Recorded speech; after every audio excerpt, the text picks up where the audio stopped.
Olá, turma! Hoje eu trago para vocês a história de Fenrir, um monstruoso lobo pertencente à mitologia nórdica, que era tão grande que chegaram a dizer que ele era maior que um navio de guerra. Este lobo colossal tem um papel fundamental no Ragnarok, o apocalipse nórdico, e sua função é simplesmente devorar o Deus Supremo Odin. Querem saber tudo sobre Fenrir? Então deixem um like neste vídeo e venham comigo, porque vou levá-los para um fantástico mundo de mistérios e curiosidades. Eu sou o Johnny e sejam todos bem-vindos ao canal Mysterium TV.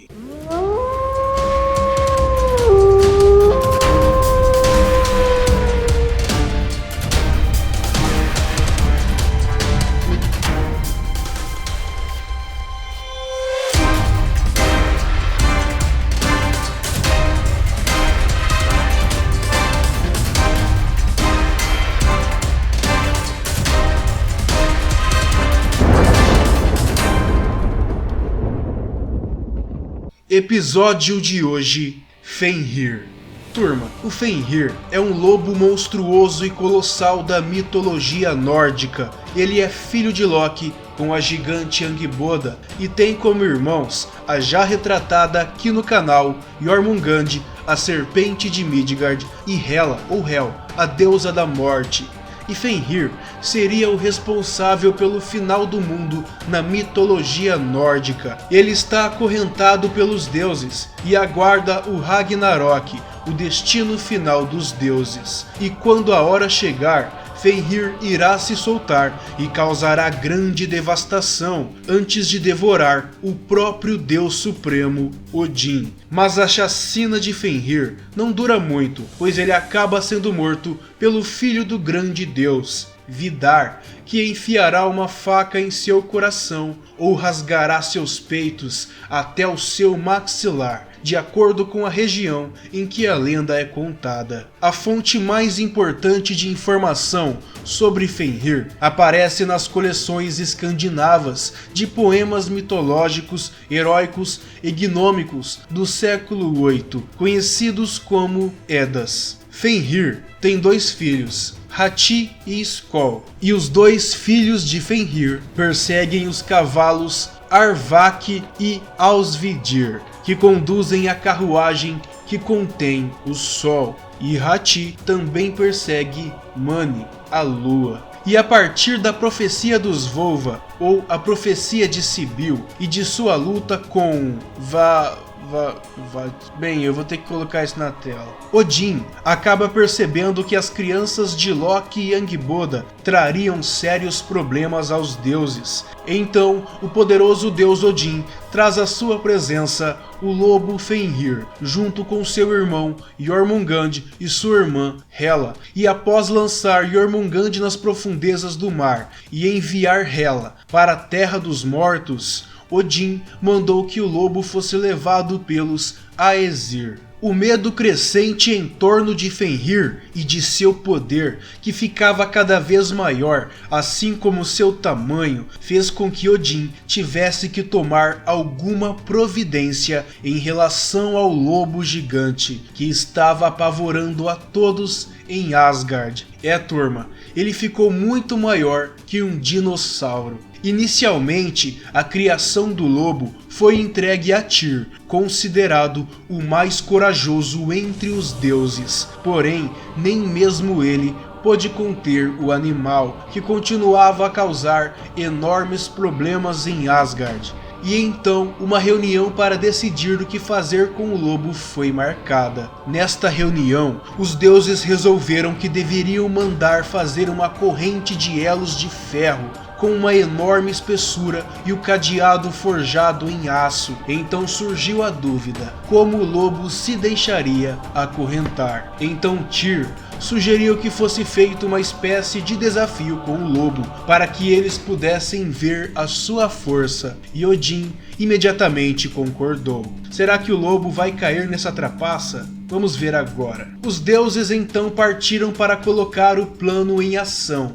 Odin o levou para passear em um lugar distante de Asgard, e lá ele disse o quão grandioso o lobo era, e ficou enchendo o ego de Fenrir até que resolveu propor o desafio, e o lobo aceitou. Tyr e inúmeros ajudantes traziam a gigantesca corrente, e então foi proposto ao lobo que se deixasse acorrentar e que em seguida tentasse se libertar das correntes. Tyr então prendeu as correntes no lobo, trancou com vários cadeados e todos se afastaram dele, e Odin então gritou para Fenrir que tentasse se libertar da corrente. O lobo então, em movimento, como se estivesse espreguiçando, arrebentou facilmente as correntes. Não falei que ele era muito forte, turma? Os deuses mal puderam crer, e logo depois de terem presenciado tal fato, Odin aplaudiu o lobo e então disse: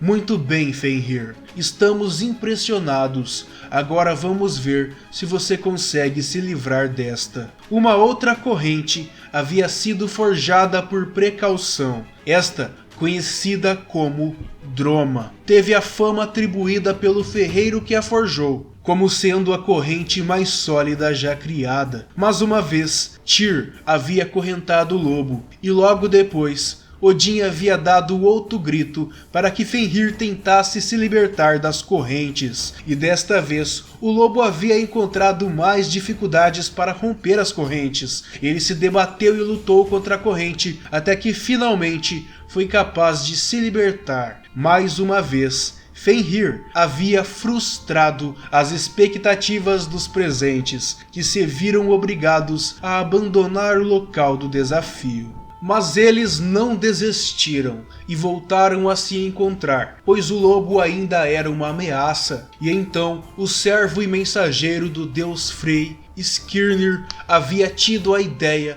de mandar os anões forjarem uma nova corrente, ou algo que pudesse deter a fera. Odin então consentiu, e assim foi feito. Skirnir se dirigiu a Svartalfheim, a terra dos anões e elfos escuros. Ele foi à procura dos anões cavalgando Sleipnir, o lendário corcel negro de 8 patas de Odin, o cavalo mais veloz do mundo. Ele encontrou os anões, solicitando a eles que fizessem algo que pudesse deter o lobo. Isso após ter contado toda a história sobre o grande lobo e sobre as tentativas falhas de contê-lo. Os anões então confeccionaram a próxima corrente, depois de 1 mês de prazo.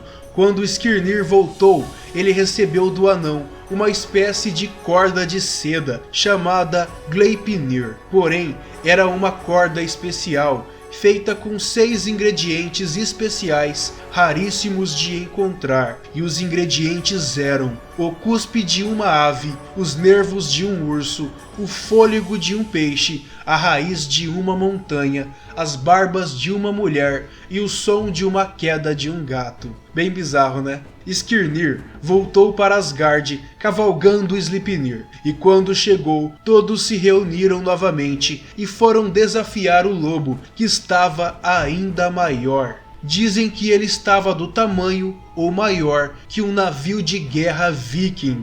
Porém, Fenrir não entendeu por que das outras vezes havia uma corrente e agora somente um pedaço de pano. E Fenrir começou a desconfiar da intenção dos deuses, mas aceitou o desafio. Só que para isso, ele propôs uma condição: que alguém mantivesse a mão em sua enorme boca como garantia de que ele não seria preso. Então Tyr, o mais corajoso como sempre, é que cumpriu esta árdua tarefa. O lobo foi amarrado com a corda e tentou se libertar de todas as formas, mas não conseguiu. E quando Fenrir pediu que o libertassem, todos começaram a rir, exceto Tyr. Então Fenrir, sem pensar 2 vezes, com uma única mordida, arrancou fora a mão de Tyr. E Fenrir, continuou preso até o dia do Ragnarok. E mesmo sabendo que chegaria um dia em que Fenrir se libertaria e traria morte e destruição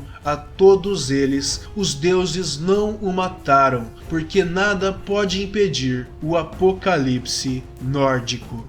Turma, se vocês quiserem saber como vai ser o apocalipse nórdico, eu vou deixar na descrição e no card aqui em cima o vídeo do Ragnarok para vocês assistirem. E me respondam essa pergunta: em uma briga entre Fenrir e Jormungand, quem venceria? Postem suas opiniões aqui embaixo nos comentários. E se vocês gostaram de conhecer tudo sobre o Fenrir, então curtam e compartilhem este vídeo. E se ainda não é inscrito, se inscreva e junte-se à Turma dos Mistérios, para não perderem nenhum dos vídeos lançados toda semana. E me sigam nas redes sociais. Eu desejo tudo de bom e de melhor para todos vocês. Um grande abraço e até o próximo vídeo.